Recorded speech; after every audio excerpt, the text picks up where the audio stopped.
Welcome, everyone. We are very excited to welcome you back to another Level Up webinar, kicking off 2025, picking up right where we left off in December. We had such a great response to our Q&A from last month. There was a bunch of questions we didn't get answered from registration from last month. We had a record-breaking registration number for this month, and we've got a bunch more questions. So we are really excited to kind of just dive right in. Absolutely. If this is your first Level Up webinar, welcome. We'd love to start off with introductions to tell you who Christine and I are, and I will kick it over to Christine. Absolutely. Thanks, Kevin. Hi, everybody. I'm Christine Robertson. I am the consulting manager at NPact. As of this month, I started in Razor's Edge 20 years ago. Spent about the first half of that time as a database manager. I did take a little detour away from Razor's Edge in my data management career, and then I detoured back into Razor's Edge and became a Razor's Edge consultant in 2014. I've been with NPact since October of 2023. I had to do the math there. Sorry, it took a little bit. And I really enjoy getting to work with our customers and helping them make the most of their tools. I am currently located in Charlotte, North Carolina, and it is nowhere near as cold as many of the rest of you. But having grown up in the Midwest, I fully appreciate that fact. Kevin, go ahead. I'll let you introduce Yeah. yourself. So my name's Kevin Wood. I'm also approaching or getting, I think might be 19 years as a Razor's Edge user. I spent 15 years in the industry. I worked in higher ed. I worked in a healthcare foundation, and then I worked at an independent school for 10 years here in Cincinnati, Ohio. I'm approaching my 3-year anniversary with NPact. I was a Razor's Edge consultant. Still am a Razor's Edge consultant, but I'm business development manager. And so one of the joys of being a business development manager is we get to do this monthly webinar series with you all. So again, welcome. So a couple housekeeping items. We are recording our session today. I will send out either today or tomorrow the recording, the slide deck, and then also I'll include the link to last month's webinar as well. I saw a lot of you guys were submitting questions and asking us to send last month's recording, so I'll do that when I send out this recording.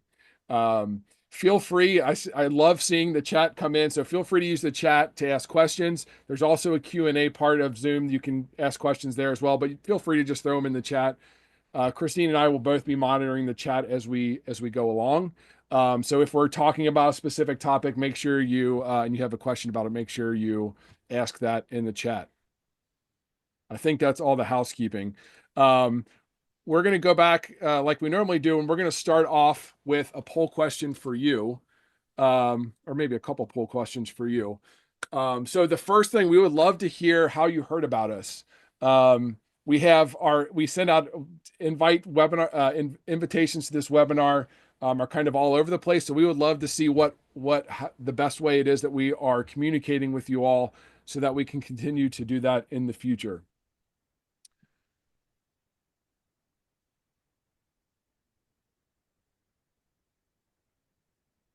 Kind of fun to watch these numbers. They're all over the place.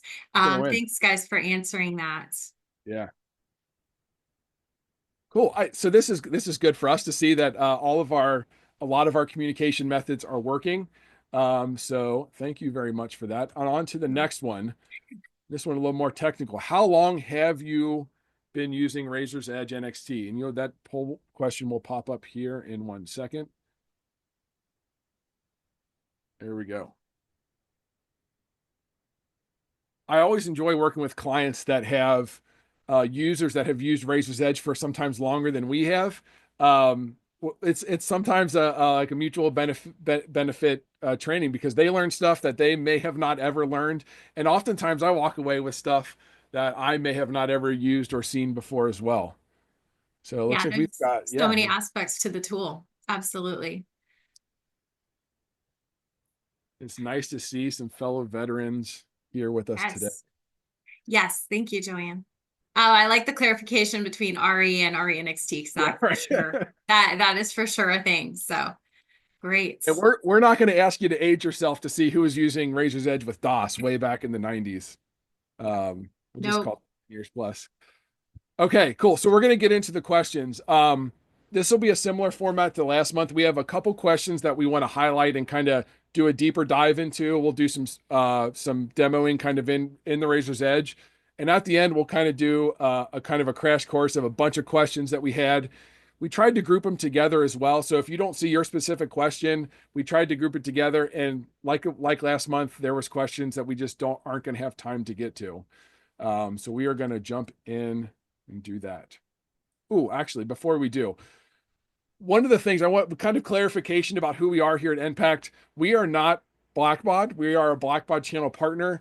So some of the things that we talk about of what's coming and when it's coming, we probably know just about as much as you do in terms of the roadmap and the timeline of the way the updates that are coming to Razor's Edge and when things are moving over from database view to web view. But one of the things I guess two things we wanted to point out when you log into Razor's Edge NXT and WebView, the very first thing you see on your home screen are the updates and the what's new. That's a really good place to look when we talk about functionality and where it is, and or maybe even just like kind of what new features are available. So that's right on your home screen. Blackbaud also does product update briefings a couple times a year, maybe once a quarter.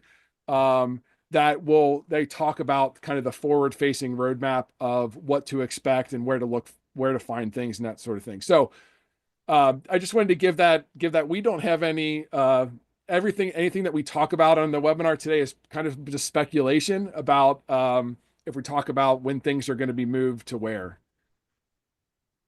Now, into the first topic. There was a lot of questions that came in about REFE integration, and we're not going to be able to talk about absolutely all of it, but what I wanted to do is to be able to provide some perspective kind of from an advancement standpoint about what REFE integration is even and kind of how it's set up and how it's used.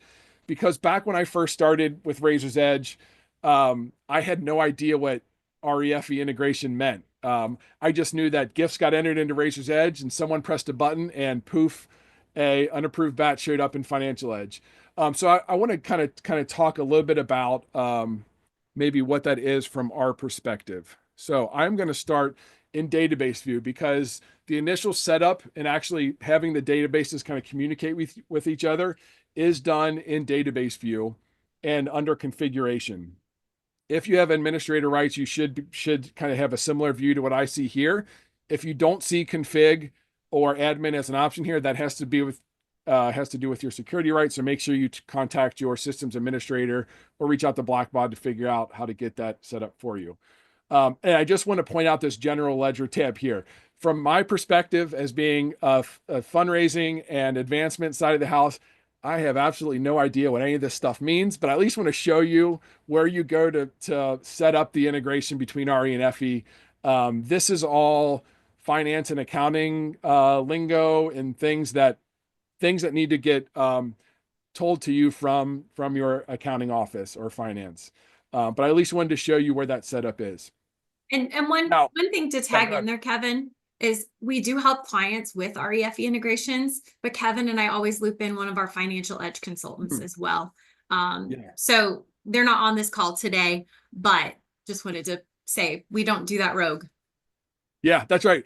We talk about our Razor's Edge consulting team. We have that same team, but on the Financial Edge side as well. And so very seasoned in the industry and knows everything about the software and accounting and finance and whatever else.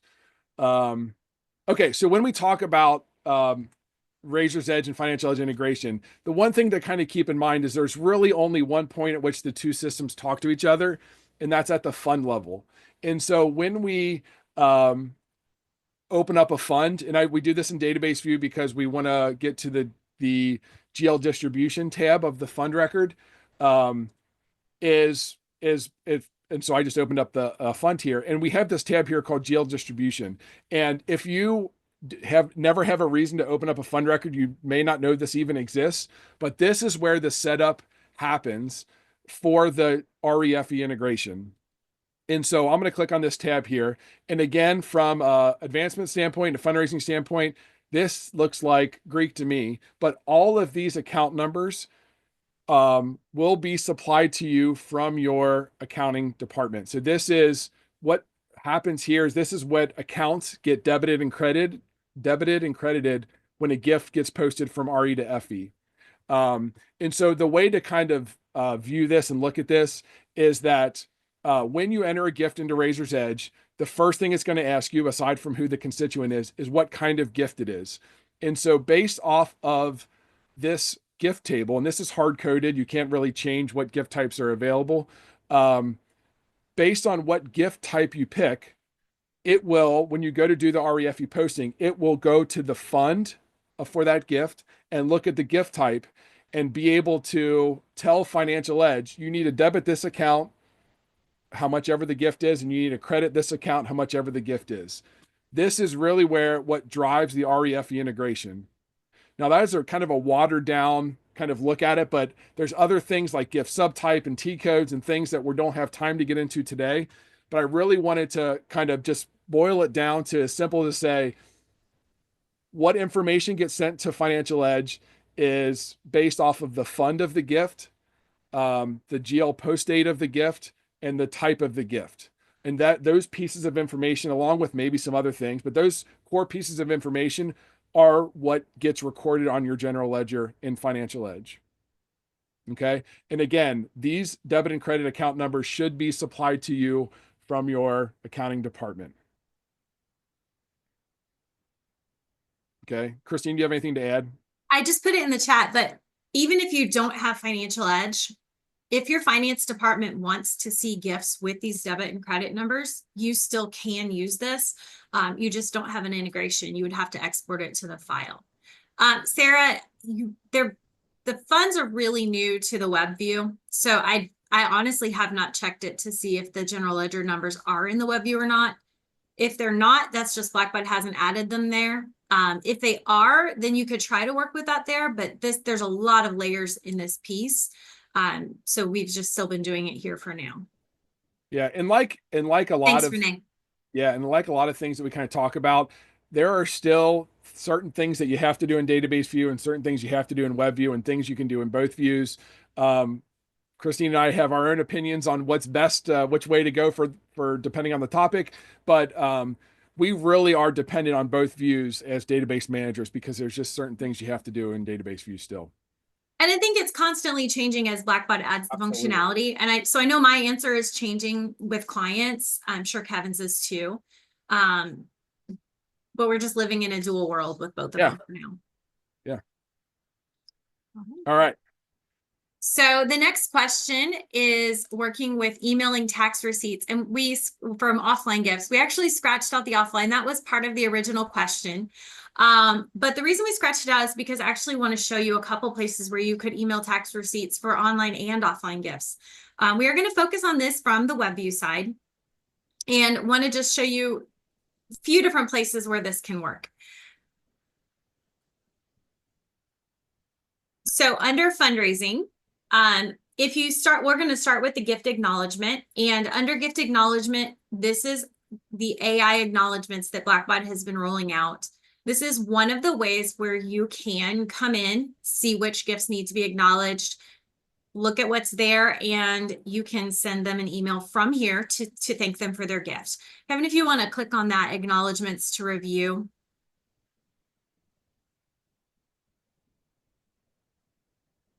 So this is our sample database. We probably should have said that at the beginning. You are not seeing any real donors or gifts. These are all completely fake gifts that I made this week while I was testing something for a client.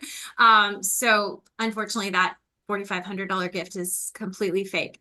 But you do have the option to tweak this out a little bit, choose how you want this format to work. And if we go to our settings over on the right-hand side of that screen, or sorry, this is not on this screen. If you close out, we can go back and go to our settings. You do have some configuration options as well within this, in that gift acknowledgement. So if this is something that you want to use and want to work with, you can kind of tweak this out and build it out to meet your needs. I say that to say, I know that some organizations like this more than others. Some want more control over their language, less from the AI. Totally understand that. I'm not in any way saying this is the right thing for everyone, just more wanting that to be an option that you know is in your tool belt. This is built into WebView of Razor's Edge. there's no additional cost to use it. And I think for so many of us, that's the no additional cost is a really important feature for us to highlight. The other thing that you can do for sending emails, it's also under fundraising. The gift receipting. Now, the downside to the gift receipting is it does not mark the gift as acknowledged. It will mark the gift as receipted. But you do have a little bit more control over the email. You can use the same one over and over. You can build out your email receipt template.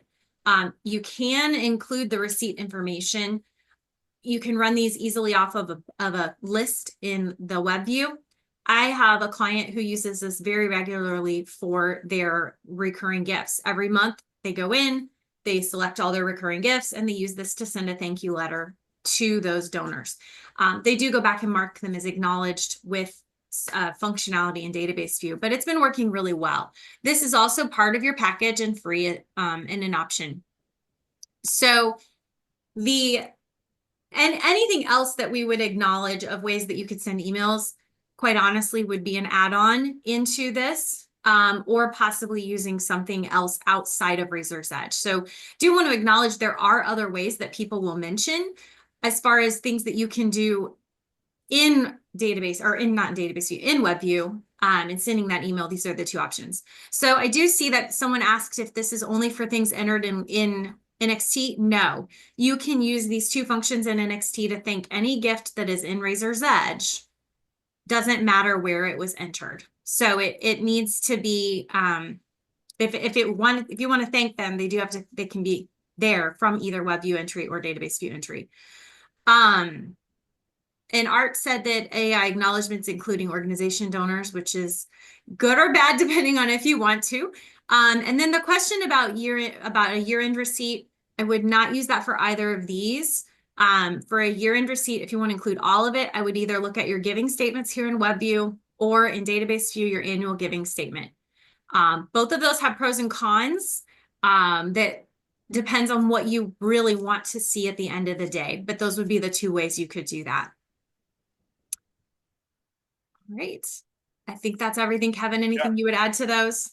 Yeah, I don't know if you mentioned this. I might have been reading the chat when you said this view has to start with a gift list. Yes, thank you. And you don't need to think about it as, oh, I need to make a gift list every time I want to do this. You can make a dynamic list that is gift receipt status equals not receipted, and then that'll kind of make an evergreen list for you every time you log in here. And then you can also filter it down even more by making a constituent list and tying it to a gift list as well. If you only wanted to look at organizations or individuals or board members or whatever, you can kind of do a combination of the two, but you have to start with a gift list first. Is that it? We just do want to mention, I know you mentioned about the free and paid kind of additional things that are out in the marketplace. Two organizations that we like to talk about here is RedArc, and they have a product called Letterbox. There is a free version of that. That's kind of cool to look at. Then also Receiver Pro is out there as well. Is again a couple additional options that let us do a little bit more custom receipting and acknowledging and donor communication as well. All right. We had a number of questions asking about queries. Where I want to start is back in WebView, because something that you may or may not know is it's kind of a new feature that was moved over to WebView is that querying here is available. If you have a good grasp on how to query and just maybe basic queries in database view, you do it pretty much exactly the same way here in WebView. We talked a little bit about this last month, but I at least wanted to show it to you again. Because as we talk about complex querying, we talk about merging queries together, and you can do that in both database view and web view. As far as I'm pretty sure all the queries that are available that you have saved previously in database view are here for you in web view, and kind of vice versa. So if you make a new one here, you'll be able to open it up in database view, I think. But I just wanted to point this out. And when we talk about all of them except query lists. Thank you, Sunshine. Yeah. Query lists are still only available in database view. But one of the things that we talk about, what's the difference between querying in WebView and lists in WebView? One of the things that you can do that's kind of similar to building query lists in database view is making a list and you're able to add and subtract groups of constituents out of lists. So you're kind of doing the same thing kind of that a query list does in database view, but available here in web view. Cool. So when we talk about complex querying, I like to do a very technical thing when I'm teaching my clients about complex querying and merge operators. When we hit merge query here, we think about this as two kind of different queries coming together and doing something with it. We have some operators here, and it's add or XOR or sub. And the very technical thing that I like to do, and I'm sorry if this gives you flashbacks to algebra class, is think about it in terms of a Venn diagram. This for me, I have a math degree. This makes so much sense in my head. And so think about our two circles here. So I have just four different examples, but think of our two circles as two separate queries. And there is going to be some overlap in the middle. So when a Venn diagram overlaps, that means this section of the Venn diagram means that it shows up in both sides, both big circles. So think about these two queries coming together. When you use the AND operator, that you're telling Razor's Edge, hey, give me all of the records that show up in both queries. So that's the AND operator. So, for example, so how would you use this in real life? So maybe you have, and there's a number of ways of doing this, but maybe you have a query of all of your alums and you have a query of all of your donors from last fiscal year, and you want to know who are all my alums that gave last fiscal year. You could merge them together and use the AND operator, and that's the result that you'd get. The OR operator is everyone that shows up in both queries. That's pretty straightforward. It's just everyone that shows up in both queries. So either in this one or in this one, or the people that show up in both. Now, when we go back, before I talk about sub, I'm going to go back here. The order of which queries you put in 1 and 2 don't matter, except for, or I should say, don't matter for and or. It'll give you the same results. For sub and XOR, it does matter which one you put in first and which ones you put in second. So for sub, think of it like a math problem. So you put the query that you want. So I'm just going to highlight it, and then you're going to take out everyone that's in query 2 out of query 1, and what's left over in query 1, that's what your results are going to be. Okay. Give it a second to marinate. Everybody that's in query 2, that's also in query 1, take them out.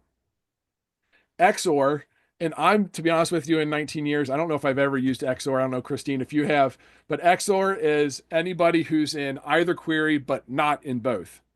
So it's kind of the opposite of and, or maybe the opposite of or, I'm not sure, but that's what it looks like from a Venn diagram perspective. Christine, have you ever used XOR? Yeah, I was going to say, I could see a really limited time frame where that might help for a segmentation. If you wanted to make sure you were hitting the right people at the right time, but it's not something I've seen much of.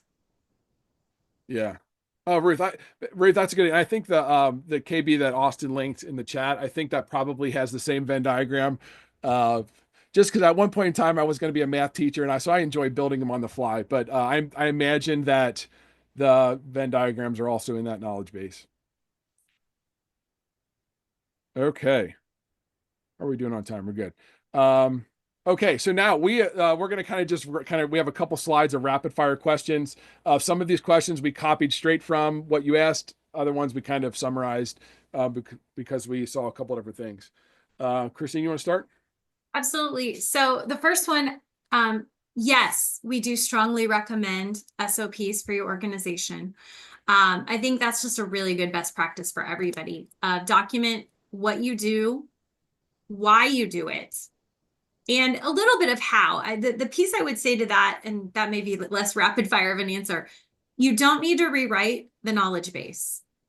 You may want to add links to the knowledge base. So maybe it's, how do you import a gift? Maybe you just add a link to Blackbaud's import knowledge information.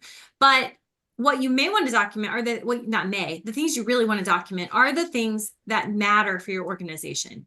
When do you use these gift subtypes? When do you use these campaigns, funds, and appeals? How are you defining your constituent codes? Do you have a hierarchy? If so, what is it? Write it down and make sure it's accessible to anyone in your organization who needs it. It helps with your data consistency, and it also helps when there's change in staff. And I mean, we all know everybody leaves and changes things, and help your organization for the future. I don't have a template that I can share publicly at this point. There definitely are templates out there. I've seen some in the Facebook group. I've also seen some in Blackbaud community. So I would start with those. And confidentiality, yes, if you have people using your Razor's Edge database, you really should have confidentiality agreements. They have access to very, very private information about your donors and your staff and everyone else. So I think the answer to that is definitely yes. Especially, and this is depending on what kind of organization you work at. If you're at a hospital, everyone probably has to sign some sort of HIPAA agreement when you start your employment. But think about volunteers as well. That's something that a lot of nonprofits will use, or volunteers, and they'll be like, oh, they can update biographical information. We can just put our return mail on the stack. Make sure you think about the ramifications of giving them access. Make sure you're locking down your security and what they have the ability to see and not see. Absolutely. Next question, do we have an ETA for when mail will migrate to WebView? Back to earlier, we don't know any more about when Blackbaud will actually roll that out. I've seen it on the public, on the pubs, on the product update briefings, but I don't know a specific date. Best thing to do is, like Kevin said earlier, keep watching the updates as they're added to WebView. They are coming in about every 2 weeks, and they give us a nice detailed list of what they've changed. And also keep attending. My guess is that mail is not going to be fully functional like it is in database view immediately, even when it is released, but that is purely my guess. Post to FENXT, as we're getting more and more information about FENXT, and as that's going live and the database view of FE is coming, I would expect that we're going to see that very soon.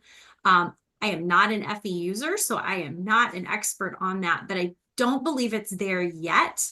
But I do believe it's in the works and it's coming. Sorry, that's a very vague non-answer from a non-FE user. Thank you for the post, Austin, about SOPs. Way to access and send acknowledgements from Razor's Edge without using database view. We actually just covered that a little bit ago when we were talking about emails. So we typed that in twice. So bonus, I guess. When will RE move Online Express gift processing completely to WebView? So Online Express is one online giving tool. There is an online giving tool in WebView. It's not Online Express. It is not called that. So it's normally been called the online giving. Most of the functionality that you have in Online Express is already in WebView. There are a couple things, one of them being you cannot solicit pledges through those forms yet. So there's a couple little things like that, but most of the functionality is already there. The gift processing is in the WebView batches instead of a database view batch. So it depends on what you're looking for in that, whether or not it's in WebView or not. One in that arena. Yeah, One thing that I do encourage clients of mine that specifically and only use Online Express. I always just like to do an introduction to online giving forms and event registration forms in WebView. Memberships are were one of the kind of the newer things that moved over recently. But membership forms, to my knowledge, as far as I know, aren't available in WebView yet.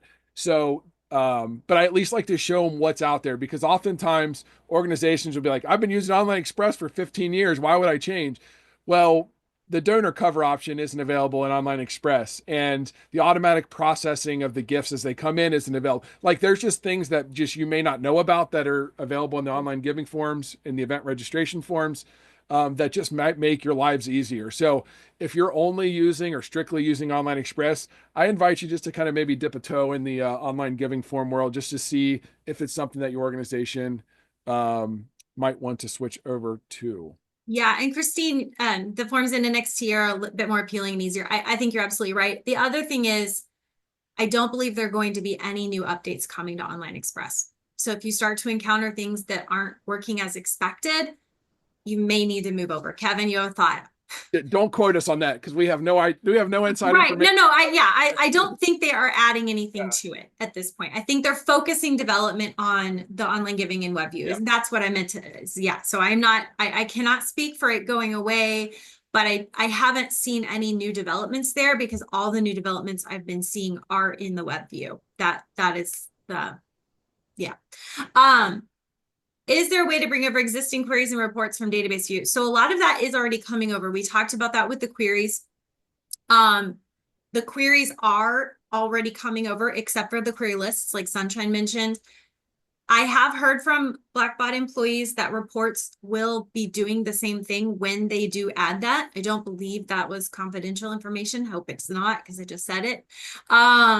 But I don't know anything about when that's going to happen, but I don't believe that would be anything that you would have to do as an end user. I think that's all migrating over as they finish building it out as a total web solution. Christine asked about batch reports for the donation forms. I don't know anything about adding the batch control report. That is the one report that you cannot have from a batch committed in WebView. Everything else you can run. So that batch control report, unfortunately, I know a lot of finance officers really like that. And if you commit a batch in WebView, you don't have access to it. Hopefully we'll get that, but I think this is purely my speculation. I imagine that will not look the same moving forward just because that report is a very antiquated design.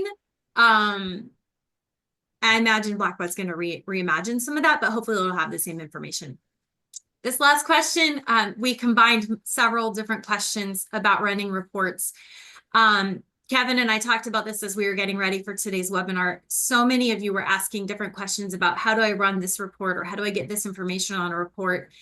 And the reality is we can't really do a lot of those questions justice in this specific webinar because so many reports require us to ask, what information do you need? What criteria do you need? Do we need to link to queries? Do we need to suppress? How does that all need to work? So what we would like to do with that is we are planning to put together a query or a report-based Q&A session where we kind of want to bring forward, here are some of the reports that we like to use. Here are ways that we like to use them, things that we often do with both database review reports as well as some web view options, and do another webinar where we look at reports specifically and questions around reports. So that date is not set yet because we decided to do this about an hour and a half ago.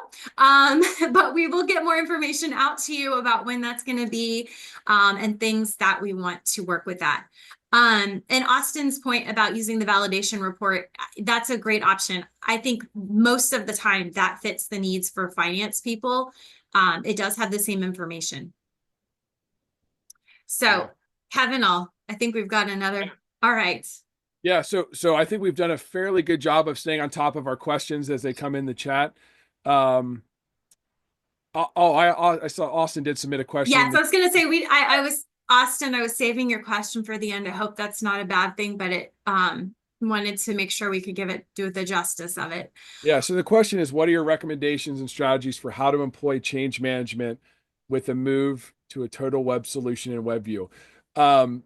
I'll give just my 2 cents. May not be a direct answer to your question, but the one thing that I'll say is don't make it an overnight decision. A lot of the tasks that we do, we think about repetitive tasks in Razor's Edge, but we also do repetitive tasks maybe once or twice a year. And so think of it as kind of a long-term discussion with whoever's going to be receiving your reports or receiving whatever it is that you're producing out of Razor's Edge. Because you want to make sure kind of everything you do in the course of a year is addressed if functionality is moving. So test a lot and test a lot and then test a lot too as well. And then document. Once you get it documented, make sure you get buy-in from everybody that should be included in that, whether that's management, whether that's people from finance, or even any kind of other stakeholders that might be affected by kind of the change in your workflow. And I think something that I have found really important with with my clients working with WebView is that there is not a single answer that's true for every organization when it comes to what should you be doing in WebView and what should you be doing in Database View.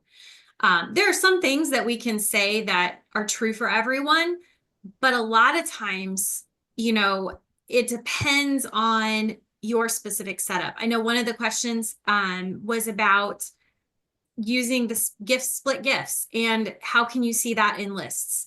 And right now, if you're working in WebView lists, split gifts don't show up well. So unfortunately, we have to wait for Blackbaud to update that in how those come through. So if you're using split gifts, you may not want to use certain functionality in the WebView because your split gifts aren't showing up right. But if you're not using split gifts, then you should start to employ it. So one of the things that I really have been encouraging people to do is find what works for you. Continue to push yourself to try one or two new things in WebView as you have time and as it makes sense, because making the change gradually is much easier than making it all at once. And that way we're not waiting until, you know, the last day and we're done with Database View, which we don't know when that is and nobody does. So not scaring anyone with that statement, but don't wait until the last minute. Take some time, get to know it. How to change the default query batch folder save location. I think you're talking about changing your file location. That would be in Database View. If you go to tools and user options, you have file locations and you can, yeah, thank you, Kevin. Much better than me just trying to tell you where this lives. Yep, tools. I went to help for some reason. I know. I don't know what I don't know And what then I'm you doing. closed, oh, there you go.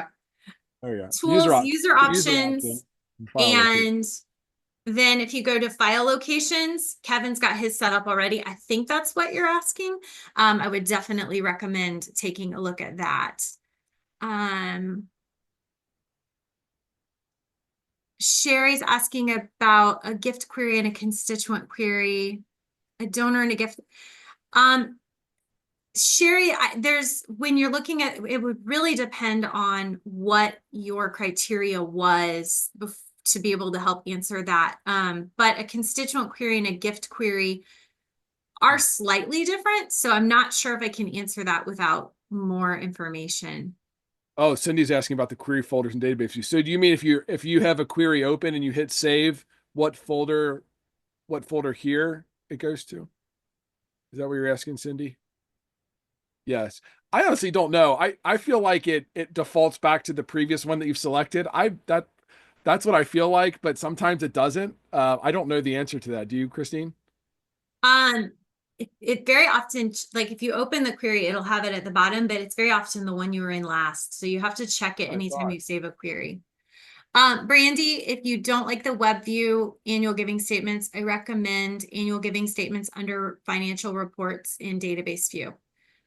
They're very old, but they're very functional. It's just a PDF, which is okay. And you can also add any kind of tax language you want in a report footer. Yes. Yeah, I always I like to default to this one. I always have, when I was working in Razor's Edge as a DBA, I always had a report here saved that was gift date equals last year. So oftentimes you have people that are on their way to their accountants to do their taxes, like, oh, can you send me my donations from last year? If you're able to pull that kind of on the fly, you can do that here and just save the PDF and email it to them. That's kind of the most convenient way. If you need to run a lot of them, you can start with a constituent query and run that through, and it'll kind of do a 1 page per person with all of their itemized gifts. Quick answer to Ruth, the sponsors that pay by check, you have to link the gift to the event. So you can do that in Database View on the gift. You can link it to the event, and that should make it show up in the WebView event as well, because it's linked there. Sherry, I would assume it's probably something to do with if the appeal is on both the gift and the constituent. But unfortunately, without actually looking at your system and your gift, it's really hard to know beyond that. Yes, Ruth, you can do it on the events module, but you would also, if you have that, you can link it there. You're welcome. Yeah. Kevin, I know we have 3 minutes and we've got a Yes. couple of Oh yeah. other things that we had Let's jump planned. back into So, the um, impact. sorry if we missed anything. We will go back and double check and everything and try and follow up on everything else that we can. Hopefully we got to your question. If we didn't, definitely Yeah. we'll try to do that by email later. So yeah, a couple things coming up where you can potentially see us in person. If you're in the Charlotte, North Carolina area, Christine has done a really good job of keeping the Charlotte Razor's Edge user group in-person meeting. Happens every quarter. This one is coming up in 6 days. So next week, if you want more information about that, please email Christine. There's also a Facebook group for that area. But that'll be an in-person meeting where a lot of good discussion, very much like this, happens with people in person. If you're an independent school, I saw a lot of independent schools on the registration list today. Christine and I will both. We have a booth in the exhibit hall at the Case Independent School Conference, which is coming up here in a week and a half in Washington, D.C. If you stop by our booth is right in between Omatic and Blackbaud's booth, which is kind of nice. If you stop by our booth, number 107, and mention the Level Up webinar series, we have a special gift for you. It may or may not have to do with Starbucks, maybe, potentially. Um, so if you're in the area, please stop by and see us. And our next Level Up webinar series is going to be February 26th. Uh, you can grab your phone and take a picture of the QR code here. I will send it out. I'll send out the slide deck as well. But we are going to kind of move away from the Q&A format, and we are going to have Lucy Ruiz from Sentinel Consulting come on and talk about being data responsible. Christine, what's your 15-second plug for that webinar? Yes. So the conversation is going to look at a couple sides of being responsible with data. The first side is who at your organization is responsible for data. What does that look like? And the second side is how are you managing your data responsibly with the idea of security, GDPR, any other data privacy things that are coming out. So we want to talk a lot about the ideas all around responsible data and responsible data management. Cool. Thank you. So we hope that you all can join us for that as well. Now, the goal for this webinar is informational. Christine and I love talking about Razor's Edge and data management, but we also do deliver consulting work, and a lot of organizations will reach out for help from us as well. So if you have a need for an expert to come in, we offer database assessments. We do virtual and in-person training. And then we also just kind of have consulting hours that we deliver to our clients.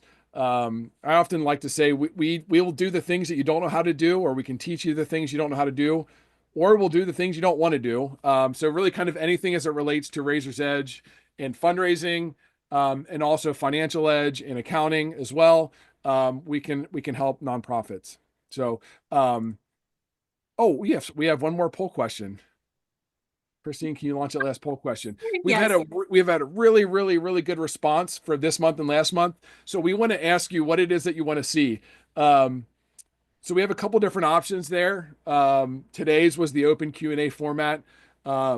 Next month is going to be more thought leadership. We're not going to dive too much into technical stuff, but we're going to talk about kind of the data management in general. We've also done before in the past kind of talking about one specific topic and drilling down a lot deeper into that. And then also, again, we have financial edge experts. We could do something very similar on the FE side of the house as well. And we have one more question, so don't leave yet. I know we are 1 minute over.